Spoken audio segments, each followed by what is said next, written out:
Video இன்றைக்கி பார்க்க போகிறோம். ஆமாம் மக்களே, மத்தி மீன் குழம்பு இன்றைக்கி எங்கள் ஒய்ஃபு தான் பண்ணுறாங்க, நல்லா பண்ணுறாங்க மக்களே. வணக்கம் மக்களே. இப்போ வந்து பார்த்துட்டிங்கன்னா நம்ம ஒய்ஃபு தான் இன்றைக்கி நம்ம மீன் குழம்பு செய்கிறாங்க. பாருங்கள், அவங்க முதல்ல என்னென்ன போடுறாங்கன்னு உங்களுக்கு ஆரம்பத்தில் சொல்லிடுறேன், அப்படியே இடையிலையும் சொல்லிடுறேன், பார்த்துக்குங்க. முதல்ல ஒரு சின்ன வெங்காயம் ஒரு 1/4 கிலோ போட்டிருக்காங்க. அதுக்கப்புறம் பூண்டு ஒரு 50 கிராம், இஞ்சி ஒரு 30 கிராம், சீரகம் ஒரு ஸ்பூன், உப்பு தேவைக்கேற்ப, மஞ்சள் ஒரு அரை ஸ்பூன், 1/2 டேபிள் ஸ்பூன் மஞ்சத்தூள்.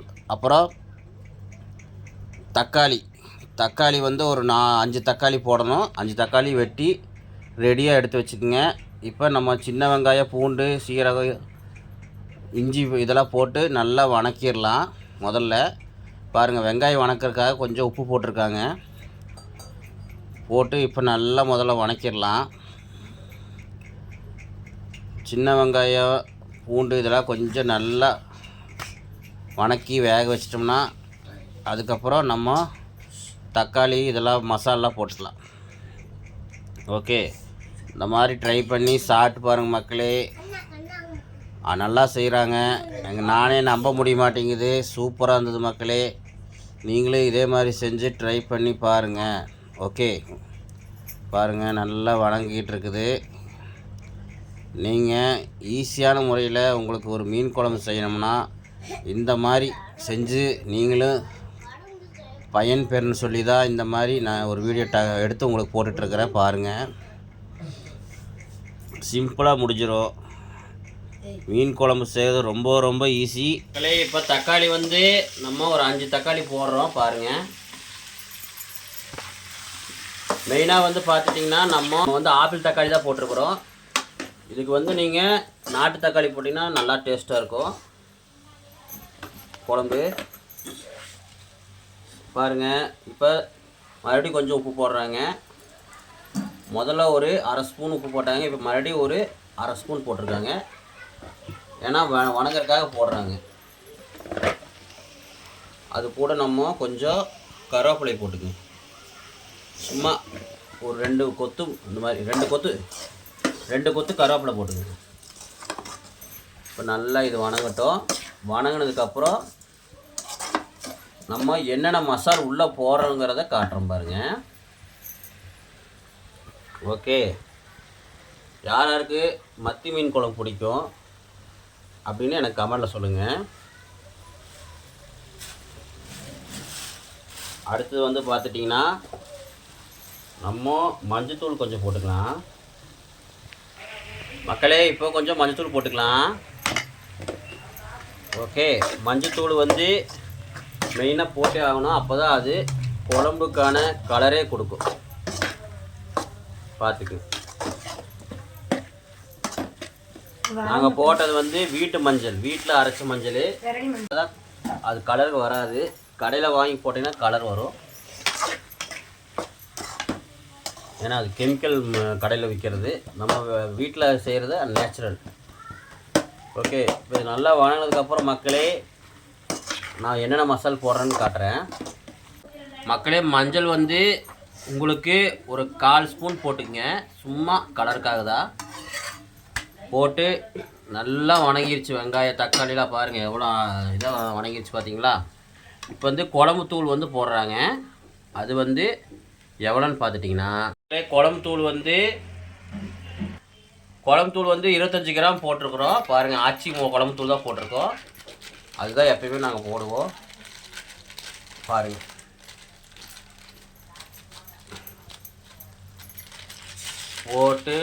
போட்டு நல்லா வணங்கினதுக்கப்புறம் நம்ம அடுத்தது வந்து பார்த்திங்கன்னா மிளகாத்தூள் வந்து ஒரு ஸ்பூன் போட்டுக்குங்க போதும். ரொம்ப போட்டால் காரமாயிரும். அடுத்தது வந்து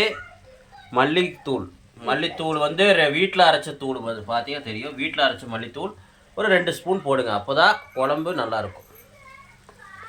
ஓகே, 2 ஸ்பூனுங்கிறது ஒரு 2.5 ஸ்பூன் கூட போடுங்க, தப்பு இல்லை, நல்லாயிருக்கும். மல்லி எவ்வளோ வீட்டில் அரைச்சிக்கிறனால நாங்கள் 2.5 ஸ்பூன் போட்டிருக்குறோம். நீங்கள் கடையில் வாங்குற மாதிரி தான் ஒரு 2 ஸ்பூன் போடுங்க. ஏன்னா அது கசப்படிக்கும். அதனால தான் பாருங்கள். இது கூட நம்ம இன்னும் மீன் குழம்பு தூள்லாம் போடணும். போடும்போது உங்களுக்கு காட்டுறேன். இப்போ வந்து பார்த்திங்கன்னா நம்ம மீன் குழம்பு மசாலா ஜேபி மசாலா தான் நாங்கள் போடுறோம். மீன் குழம்பு மசாலா அது நல்லா தான் இருக்கும் அந்த மசாலு. அப்போ அதனால் போடுறோம் பாருங்கள். அது ஒரு எவ்வளோன்னா பார்த்திங்கன்னா நம்ம ஜேபி மசாலா வந்து ஒரு 20 கிராம் போட்டிருக்குறோம். 20 கிராம் போட்டு நல்லா வணக்கிக்கிறோம். அந்த பச்சை வாசமெல்லாம் பச்சை வாசமெல்லாம் போகணும். எவ்வளோ தூரத்துக்கு வணக்கிறோமோ அவ்வளோ தூரத்துக்கு நம்ம குழம்பு வந்து பச்சை வாசம் அடிக்காது, நல்லாயிருக்கும். ஓகே பாருங்கள், தீ சன்னமாக வச்சு வணக்குங்க. மசாலா நல்லா வணங்கிடுச்சு. நம்ம ஸ்டவ் ஆஃப் பண்ணிவிட்டு கொஞ்ச நேரம் ஆற வைக்கணும். ஸ்பேன் காற்றுல ஆற வச்சு அரைக்கலாம். அதனால் கொஞ்ச நேரம் ஆறட்டும். அப்புறம் பார்த்தீங்கன்னா இங்கே பாருங்கள், புளி வந்து ஒரு 1.5 லெமன் சைஸுக்கு 1.5 போல லெமன் சைஸுக்கு புளி ஊற வச்சுருக்க தண்ணி ஊற்றி இது நல்லா ஊறட்டும். மசாலா அரைக்கிறதுக்குள்ளே புளி ஊறிடும். அப்புறம் புளி கரைச்சி வச்சு ஊற்றிக்கலாம் கடைசியாக. பாருங்கள், இந்த மசாலா நல்லா ஆறுனதுக்கப்புறம் அரைச்சிக்கலாம். அரைச்சதுக்கப்புறம் உங்களுக்கு குழம்பு செய்யும்போது உங்களுக்கு காட்டுறேன். மக்களே இப்போ வந்து பார்த்திங்கன்னா நம்ம ஒரு வடை சட்டி எடுத்து வச்சாச்சு குழம்பு செய்கிறதுக்கு. தாளித்து குழம்பு செய்கிறதுக்காக ஒரு வடை சட்டி வச்சுருக்கிறோம், பெரிய வடை சட்டியாக. பாருங்கள், இப்போ வடை சட்டி நல்லா சூடாகட்டும். சூடானதுக்கப்புறம் நம்ம எண்ணெய் ஊற்றிக்கலாம். பாருங்கள் மக்களே, வடை சட்டி காஞ்சிருச்சு. நம்ம ஒரு 100 ml எண்ணெய் ஊற்றியாச்சு. பாருங்கள், எண்ணெய் காஞ்சதுக்கப்புறம் கடுகு கொஞ்சம் போட்டோம். ஒரு 1/4 ஸ்பூன் கடுகு போட்டதுக்கப்புறம் அடுத்தது கடுகு நல்லா பொரிஞ்சதுக்கப்புறம் பார்த்திங்கன்னா நம்ம வெந்தயம் சேர்த்திக்கலாம். வெந்தயம் வந்து நல்லா 1 ஸ்பூன் கூட சேர்த்திக்கிங்க மக்களே. வெந்தயம் எவ்வளோ போடுறோமோ அவ்வளோ வந்து நல்லா குழம்பு நல்லா வாசமாக இருக்கும். ஏன்னா வெந்தயம் வந்து உடம்புக்கு ரொம்ப நல்லது, சூடு தணிக்கும். தீ சன்னமாக வச்சுக்கோங்க போடும்போது. ஏன்னா வெந்தயம் வறுக்கும்போது தீ சன்னமாக வச்சிங்கன்னா தான் வெந்தயம் கருகாது. அதனால தான் பாருங்கள், வெந்தயம் நல்லா வணங்கினதுக்கப்புறம் நம்ம இந்த அரைச்சி வச்ச மசாலா தூக்கி உள்ளே கொட்டிக்கலாம். அந்த மசாலா கொட்டுறதுக்கு முன்னாடி கொஞ்சம் கருவேப்பிலை போட்டு வணக்கிக்கிங்க. ஒரு 2 கொத்து கருவேப்பிலை போட்டு வணக்கி நம்ம மசாலா தூக்கி உள்ளே கொட்டியாச்சு. பாருங்கள், அதுக்கப்புறம் பார்த்துட்டிங்கன்னா புளி தண்ணி கரைச்சி வச்சுருந்தோம். அந்த புளி தண்ணி எடுத்து நம்ம குழம்புல ஊற்றிக்கலாம். ஓகே, குழம்புனா அந்த மசாலுக்குள்ளே ஊற்றியாச்சு. ஊற்றி நல்லா தீயை கொஞ்சம் மீடியமாக வச்சு நல்லா வணக்கிடுங்க. நல்லா வணங்கட்டும். ஒரு 2 செகண்ட் நல்லா வணங்கட்டும். பாருங்கள் மக்களே, பார்க்கும்போதே உங்களுக்கு தெரியும் குழம்பு எவ்வளோ நல்லா இருக்குதுன்னு பார்த்தாவே தெரியும். இப்போ தேவையான அளவு உப்பு கொஞ்சம் போட்டாச்சு. ஏன்னா நம்ம ஏற்கனவே கொஞ்சம் உப்பு போட்டிருக்குது, மசாலுக்காக போட்டிருக்கு பாதி. இப்போ வந்து நம்ம தண்ணியெலாம் ஊற்றும் போது உப்பு கம்மியாயிரும். அதனால் கொஞ்சம் மறுபடியும் உப்பு போட்டிருக்குறோம். இப்போ கரெக்டான உப்பு போட்டுக்குங்க தேவைக்கேற்ப. ஓகே, நல்லா வணங்கிருச்சு. இப்போ நம்ம உங்களுக்கு குழம்பு எவ்வளோ அளவுக்கு வேணுமோ அந்த அளவுக்கு தண்ணி ஊற்றிக்கிங்க. நான் 1 சொம்பு தண்ணி ஊற்றிருக்கிறேன். நீங்கள் வந்து எவ்வளோ வேணுமோ அவ்வளோ தண்ணி ஊற்றிக்கிங்க. ஏன்னா நான் வந்து தேங்காய் பால் ஊற்றுவோம். தேங்காய் அரைச்சி ஊற்றிக்கலாம், இல்லைன்னா தேங்காய் அரைச்சி ஊற்றாமையும் செய்யலாம். நம்ம செய்கிறதுல இருக்குது. ஓகே, அதனால் நான் பாருங்கள் தேங்காய் பால் அரைச்சி ஊற்றிருக்கிறேன். ஏன்னா நல்லாயிருக்கும் மக்களே. தேங்காய் பால் அரைச்சி ஊற்றி நீங்களும் செஞ்சு பாருங்கள், அருமையாக இருக்கும். இன்றைக்கி குழம்பு அருமையாக அல்டிமேட்டாக இருந்தது, அதனால தான் சொல்கிறேன். பாருங்கள், இப்போ தேங்காய் அரைச்சி ஊற்றினா கூட தேங்காயோட அந்த இது வந்து வாயில் அடிக்கடி வந்து நிற்கும். ஆனால் நீங்கள் பாலாக ஊற்றிட்டிங்கன்னா உங்களுக்கு நல்லாயிருக்கும். நல்லா குழம்பு நல்லா கெட்டியாகவும் இருக்கும், சாப்பிட்றதுக்கு நல்லா டேஸ்ட்டாகவும் இருக்கும். இப்போ நல்லா குழம்பு கொதிக்கிட்டோம். இது வந்து மீடியமாக வச்சு விட்டுட்டு நல்லா கொதிக்க வச்சிடலாம். நல்லா கொதிச்சதுக்கப்புறம் நம்ம கடைசியாக மீனை போட்டுக்கலாம். ஓகே மக்களே, பாருங்கள் மக்களே, குழம்பு நீங்கள் பார்க்கும்போது தெரியும் குழம்பு எவ்வளோ அழகாக கலர்ஃபுல்லாக இருக்குன்னு.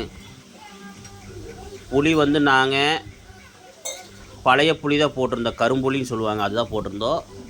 அதனால் ரொம்பவும் டேஸ்ட்டாக இருந்தது. நாங்கள் 1.5 லெமன் சைஸுக்கு புளி ஊற வச்சுருக்கோம். நீங்களும் 1.5 லெமன் சைஸுக்கு புளி முன்னாடியே ஊற வச்சுருங்க. ஓகே, பாருங்கள் மத்தி மீன் வச்சுருக்குறோம் ஒரு 1/2 கிலோ. அது வந்து நல்லா கொதிச்சதுக்கப்புறம் நம்ம மத்தி மீனை போட்டுக்கலாம்.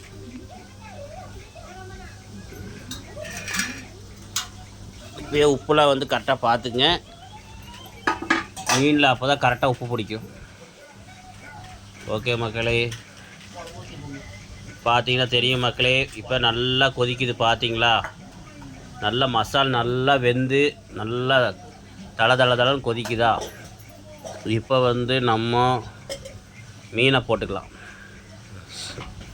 மத்தி மீன் நம்ம எவ்வளோ போடுறோமோ அவ்வளோ குழம்பு நல்லா டேஸ்ட்டாகவும் இருக்கும். நாங்கள் 1/2 கிலோ மட்டும் தான் போட்டோம். ஏன்னா 1/2 கிலோ வந்து நாங்கள் வறுக்கிறதுக்கு வச்சிட்டோம். ஆமாம் மக்களே, மேக்ஸிமம் நீங்கள் 1 கிலோ போட்டிங்கன்னா ரொம்பவும் சூப்பராக இருக்கும், குழம்பு டேஸ்ட்டாக இருக்கும். நாங்கள் வந்து வறுக்கிறனால 2 கிலோ வாங்கினோம் மீன். அதனால் வறுக்கிறதுக்காக ஒரு 1/2 கிலோ எடுத்துகிட்டு ஒரு 1/2 கிலோ மட்டும் குழம்புக்கு போட்டிருக்கோம். மத்தி மீன் ரொம்ப டேஸ்ட்டாக இருக்கும் மக்களே.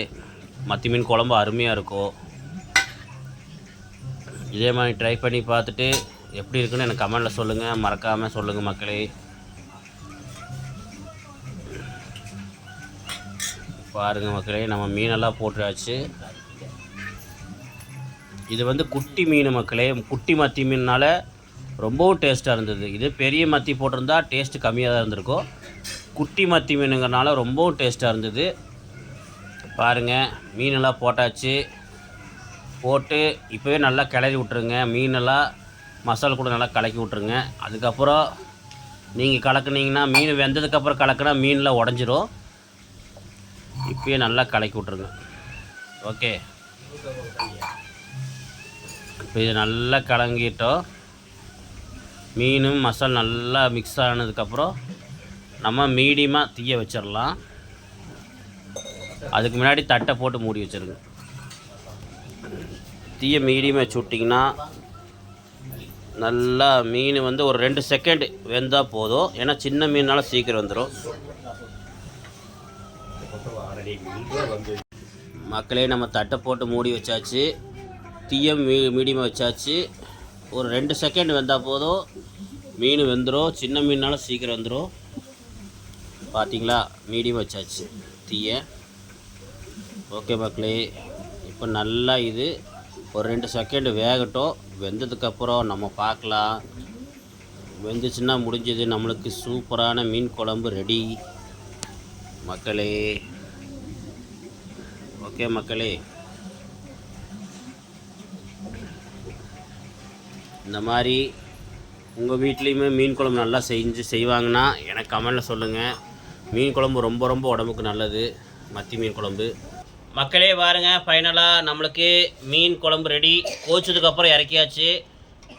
பாருங்கள், மத்தி மீன் குழம்பு அருமை, சூப்பர் டேஸ்ட்டு. இதே மாதிரி நீங்களும் வீட்டில் ட்ரை பண்ணி பாருங்கள், கமெண்டில் சொல்லுங்கள்.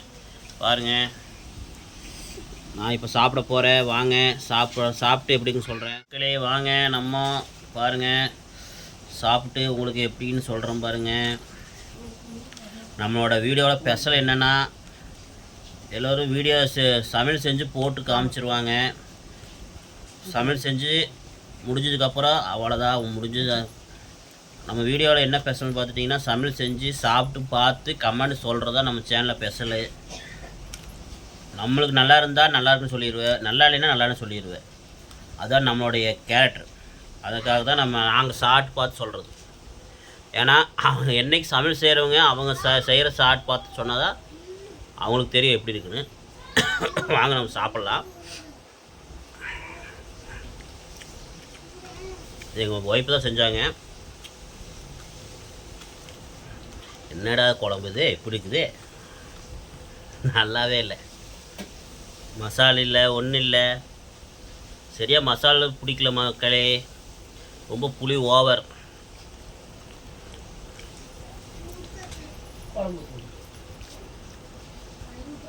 மக்களே பாருங்க, சாப்பிட்ருக்கிறேன். நான் உண்மையாக சொல்லுவேன், பொய் சொல்ல மாட்டேன்.